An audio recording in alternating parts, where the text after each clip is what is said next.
আসসালামু আলাইকুম ওয়া রাহমাতুল্লাহ। কেমন আছেন সবাই? আশা করি আল্লাহর রহমতে সবাই ভালো আছেন। ভূমিকম্প। ভূমিকম্প এমন একটি বিপদ যা আসার আগে কোনো সিগন্যাল দেয় না। হঠাৎ করে মাটি কাঁপতে শুরু করে, বিল্ডিংগুলো দুলে ওঠে, মানুষ দিশেহারা হয়ে যায়। কেউ ঘুমিয়ে থাকে, কেউ নামাজে থাকে, কেউ কাজে থাকে।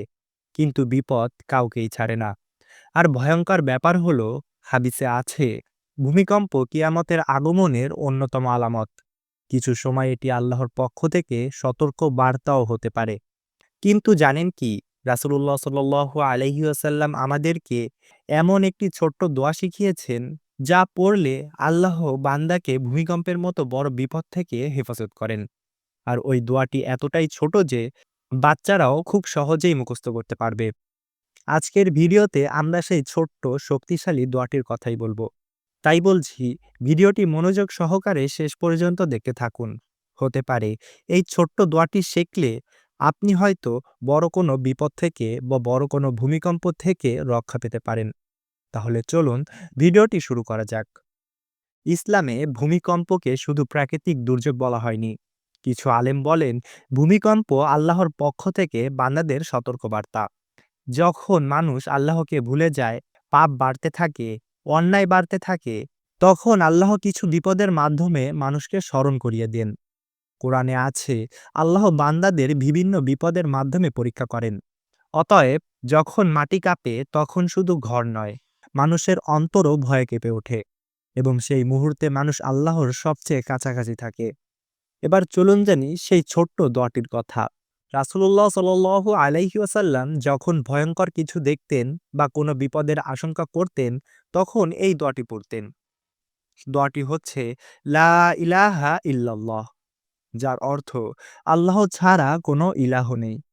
যে ব্যক্তি লা ইলাহা ইল্লাল্লাহ বলবে, আল্লাহ তাকে বিপদ থেকে রক্ষা করবেন। এছাড়াও আরেকটি দোয়া আছে, বিশেষভাবে ভয় বা মুসিবতের সময় পড়তে হয়।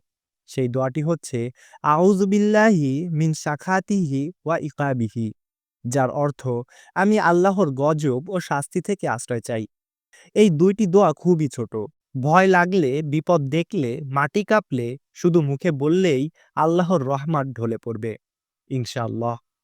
এবার চলুন জানি ভূমিকম্পের সময় কিভাবে এই দোয়া পড়বেন। যখন দেখবেন মাটি কাঁপতে শুরু করেছে, তখন জোরে জোরে বলতে থাকুন লা ইলাহা ইল্লাল্লাহ, আর সাথে বলতে থাকুন আউযু বিল্লাহি মিন শাকাতিহি। এছাড়াও হৃদয় থেকে আল্লাহকে ডাকতে হবে। নামাজে থাকা অবস্থায় হলে সেজদায় আরো বেশি দোয়া করতে হবে। প্রিয় ভাই ও বোনেরা, দোয়া কখনো ছোট হয় না। বিশেষ করে যখন আল্লাহর দরজায় কড়া নাড়া হয়, তখন আল্লাহ তাআলা পাহাড় সমান বিপদকে বালুর মতো করে দেন। ভূমিকম্পের মতো ভয়ঙ্কর মুহূর্তে যদি আপনি শুধু বলেন লা ইলাহা ইল্লাল্লাহ, তাহলে আল্লাহর অদৃশ্য সুরক্ষা আপনার চারপাশে ঢাল হয়ে দাঁড়াবে।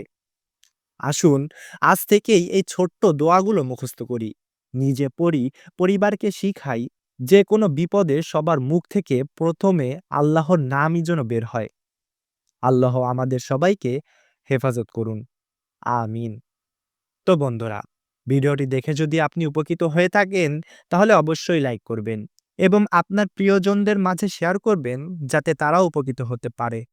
আর এরকম আরো গুরুত্বপূর্ণ ভিডিও পেতে আমাদেরকে ফলো অথবা সাবস্ক্রাইব করে আমাদের পাশে থাকবেন। আজকের মতো বিদায় নিচ্ছি। আসসালামু আলাইকুম ওয়া রাহমাতুল্লাহ।